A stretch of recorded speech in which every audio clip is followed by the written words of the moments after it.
किला है जिसको ध्वस्त नहीं किया जा सकता। पर ऐसे में मेरे प्रधानमंत्री नरेंद्र मोदी जी के नेतृत्व का ये करिश्मा है। अध्यक्ष के तौर पर चुनाव हो रहा था नितिन नवीन जी, वो भी हमारे बिहार से, उनके नेतृत्व में पहला चुनाव और इतनी बड़ी जीत। मैं मानता हूँ कहीं ना कहीं अब विपक्ष समाप्ति की ओर है। ये एक ऐतिहासिक बड़ी जीत जिसने कहीं ना कहीं 2029 के चुनाव का भी रूपरेखा तैयार करने का काम किया। दोषी हैं जल्द से जल्द और कड़ी से कड़ी उन पर कार्रवाई हो, इस बात को भी न सिर्फ सांसद जी के द्वारा बल्कि जब हमारी केंद्रीय गृह मंत्री आदरणीय अमित शाह जी से मुलाकात हुई उसको भी हम लोगों ने वहाँ पे रखने का काम किया। नमस्कार, न्यूज़ फॉर नेशन पर है आप। मैं हूँ आपके साथ अमित। आज सुबह सुबह लोजपा सुप्रीमो सह केंद्रीय मंत्री चिराग पासवान खगड़िया पहुंचे थे। मौका था परबत्ता विधानसभा के तत्कालीन विधायक बाबूलाल सौरी की दादी चंद्रकला देवी के निधनोपरांत श्रद्धांजलि देने का। श्रद्धांजलि समारोह में चिराग पासवान पहुंचे और मीडिया से रूबरू होकर उन्होंने बंगाल के चुनाव पर स्पष्ट रूप से ये कह दिया कि ममता बनर्जी कहती थी कि बंगाल का जो किला है वो अवैध किला है। नरेंद्र मोदी और नितिन नवीन की रणनीति ने उसे भेद दिया है। साथ ही साथ पिछले दिनों दिल्ली में खगड़िया के युवक की हत्या पर चिराग पासवान ने क्या कुछ कहा, आइए सुनिए। बंगाल के खास करके जीत पर क्या कहना चाहेंगे?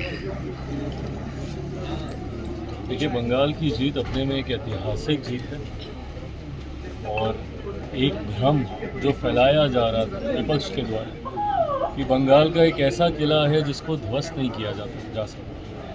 पर ऐसे में मेरे प्रधानमंत्री नरेंद्र मोदी जी के नेतृत्व का ये करिश्मा है और कहीं ना कहीं बंगाल की जनता ने जिस तरीके से डबल इंजन की सोच पर विश्वास रखते हुए, विकास पे विश्वास रखते हुए भ्रष्टाचार, हिंसा, भय नकारने का काम किया, मैं मानता हूँ ये अपने में एक ऐतिहासिक बड़ी जीत जिसने कहीं ना कहीं 2029 के चुनाव का भी रूपरेखा तैयार करने का काम किया। विपक्ष में जिस तरीके से गठबंधन के भीतर ही दरारें देखने को मिलती हैं, बंगाल में ही इंडिया अलायंस के लोग एक दूसरे के सामने, केरल में एक दूसरे के सामने, वहीं दूसरी तरफ हमारे एनडीए की एकजुटता और प्रधानमंत्री जी की सबका साथ सबका विकास की सोच, गृह मंत्री जी की रणनीति।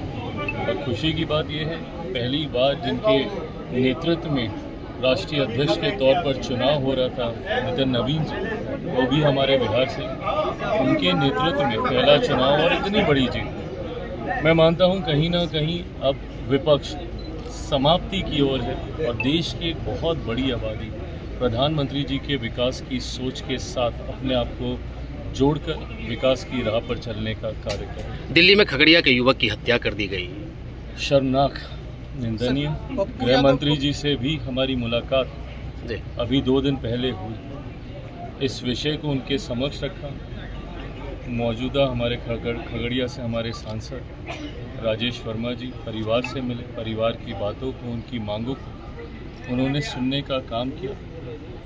तुरंत जिस तरीके की मदद परिवार के लिए की जा सकी वो भी करने का काम किया और जो दोषी हैं जल्द से जल्द और कड़ी से कड़ी उन पर कार्रवाई हो, इस बात को भी न सिर्फ सांसद जी के द्वारा बल्कि जब हमारी केंद्रीय गृह मंत्री आदरणीय अमित शाह जी से मुलाकात हुई उसको भी हम लोगों ने वहाँ पे रखने का काम किया। कहीं ना कहीं ये चिंता का विषय है कि अगर बिहारी होने की वजह से अगर टारगेट किया जा रहा है दूसरे राज्यों में रह रहे बिहारियों को लेकर या दूसरे देशों में रह रहे बिहारियों को लेकर, क्योंकि एक बड़ी आबादी दूसरे राज्यों में, दूसरे देशों में बिहारियों की रह रही है। ऐसे में हम लोगों ने बिहार फर्स्ट, बिहारी फर्स्ट के माध्यम से हमेशा ये मांग की है और ये चाहा है कि एक बड़ी आबादी बिहारियों की बिहार से बाहर रहती है। ऐसे में एक प्रवासी मंत्रालय का गठन होना चाहिए।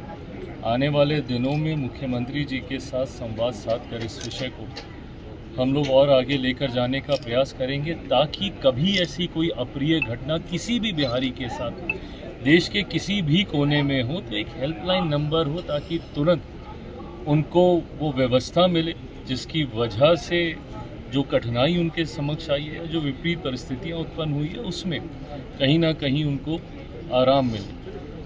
पर अगर ऐसी घटनाएं भविष्य में कभी दोबारा घटेंगी तो इतना मैं ज़रूर विश्वास दिलाता हूं कि हम लोग कम से कम इस पर कतई शांत नहीं बैठने वाले। गृह मंत्री जी से भी मिलके हम लोगों ने अपनी पीड़ा और आक्रोश दोनों को मजबूती से रखा है कि कतई ये बर्दाश्त नहीं किया जाएगा कि बिहारी होने के नाते किसी की हत्या कर दी।